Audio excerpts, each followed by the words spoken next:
Assalamualaikum warahmatullahi wabarakatuh. Kembali lagi bersama saya Grisanti dari kelas 2 D3 IPA dengan dosen pembimbing Rengga Asmara Eskom OJA. Pada pertemuan kali ini saya akan membahas tentang praktikum 10 tentang managing subprogram. Tujuan belajar. Setelah menyelesaikan pembelajaran ini, Anda diharapkan dapat menguasai materi meliputi membedakan antara sistem privilege dengan objek privilege, membedakan antara hak invoker dengan definer, mengidentifikasi tampilan pada data dictionary untuk mengatur objek yang disimpan, mendeskripsikan bagaimana mendebak subprogram dengan menggunakan DBMS output package. Hak akses yang diperlukan. Untuk dapat merujuk dan mengakses objek dari skema pada sebuah subprogram yang berbeda, Anda harus diizinkan mengakses pada objek yang ditunjuk secara eksplisit, tidak melalui peran. Memberikan akses ke data.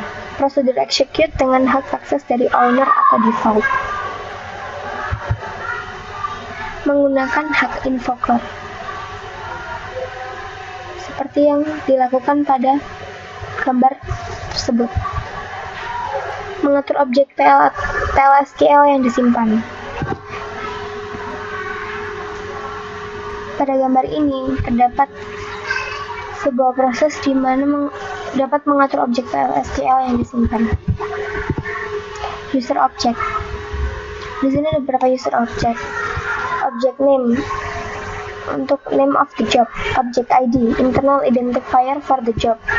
Object type, type of object, for example, tabel, prosedur, function, package, package body, trigger. Column created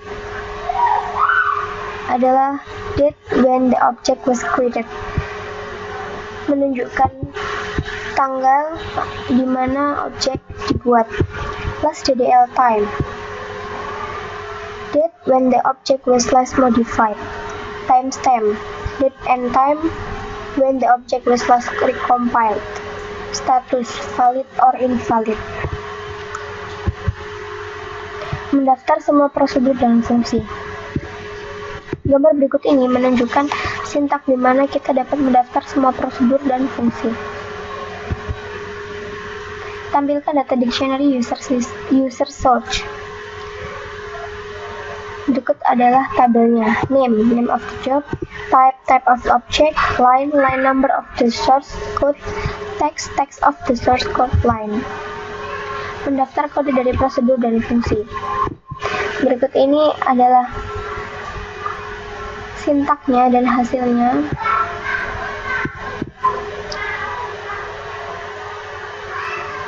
Di mana kita bisa mendaftar kode dari prosedur dan fungsi. User error, berikut ada tabelnya. Name, nama dari objek, type, tipe dari objek, sequence, urutan nomor untuk ordering, line, baris nomor dari source code, position, posisi pada line di mana error terjadi, text dari pesan error. Mendeteksi kompilasi error. Berikut ini adalah salah satu contoh bagaimana cara mendeteksi kompilasi error. Mendaftarkan kompilasi error dengan menggunakan user error.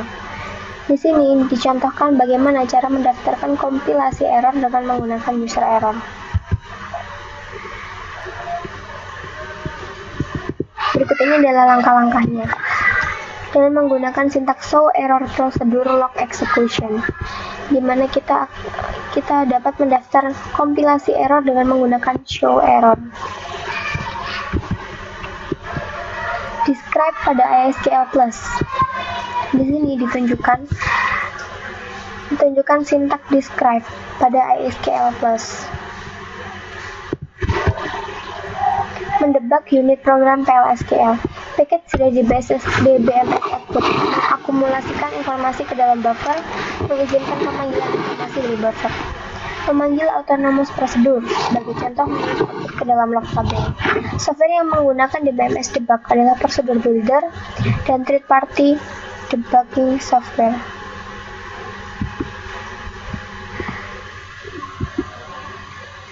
Sekilas tentang praktikum 10.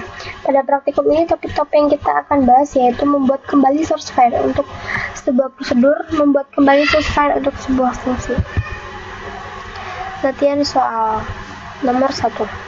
Dapatkan pekerjaan yang telah diisi pada setengah tahun pertama tahun 1990 dan pekerjaan yang sama juga pada setengah tahun pertama tahun 1991 ditambah employees. Soal nomor 2. Buat query gabungan untuk menampilkan persentase kenaikan employee ID, gaji lama dan gaji baru. Syarat kenaikan adalah sebagai berikut. Di sini ditunjukkan tabel kenaikannya. Ini adalah sintak yang digunakan untuk membuat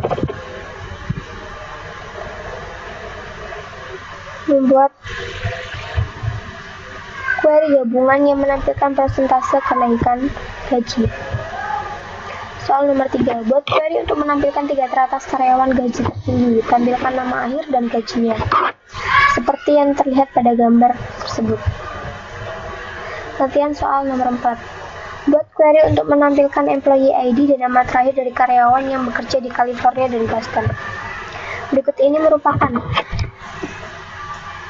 sintaknya yang digunakan untuk menampilkan karyawan yang bekerja di California dan Boston sesuai dengan ID yang dia miliki.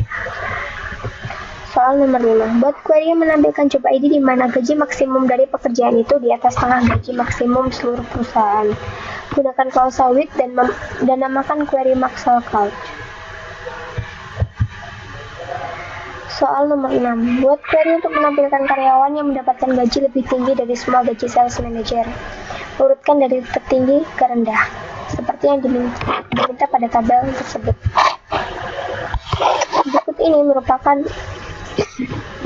sintak yang digunakan untuk menampilkan gaji karyawan dari mulai tinggi ke rendah. Soal nomor 7. Buat query untuk menampilkan nama karyawan yang memiliki satu atau lebih teman kerja pada departemennya sama, tetapi hire date-nya lebih kecil dan gajinya lebih besar. Berikut ini adalah sintak yang digunakan, dan ini adalah hasil dari sintak di atas. Soal nomor 8. Buat query untuk menampilkan nama departemen di mana total gajinya di atas 1/8 dari total gaji seluruh departemen. Gunakan with clause, urutkan dari yang tertinggi. Berikut ini adalah sintaknya. Soal nomor 9. Buat report yang menampilkan chart organisasi dari departemen monthly. Cetak nama akhir, gaji, dan departemen ID. Soal nomor 10. Buat report yang menampilkan hierarki manajemen dimulai dari karyawan yang nama terakhir core chart. Cetak nama karyawan, manajer ID, dan departemen ID. Sekian presentasi dari saya. Berikut tadi telah dijelaskan bagaimana kita melakukan praktikum pada praktikum ke-10 ini. Kurang lebihnya saya mohon maaf. Semoga bermanfaat. Terima kasih atas perhatiannya. Wassalamualaikum warahmatullahi wabarakatuh.